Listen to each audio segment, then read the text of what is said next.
and you are a gift from God given to your parents. Amen? So now, can you follow me in these prayers while you are stretching your hands to the cross? Stretch your hands like this.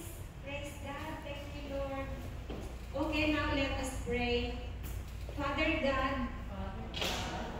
can you say it louder? Father God,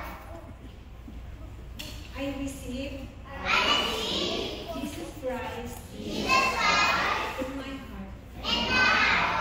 Jesus is my Savior, my friend, and my Lord. Lord Jesus, take me, take my heart, take my life, and everything about me. Be the Lord of my heart, the Lord of my life, forever and ever. Amen. Thank you, Lord. Can I pray for you? Thank you, Lord Father. I pray for these little children.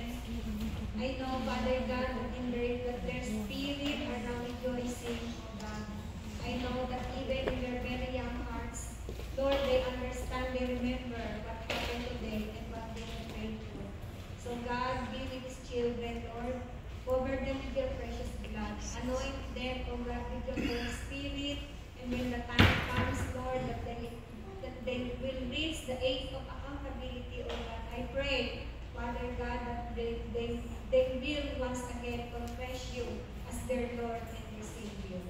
So God, may you keep these prayers in their hearts, and may you remember this day for them, O God, that they are saved, that they are children of God, and that they are a heritage that comes from you. All glory, all honor, all power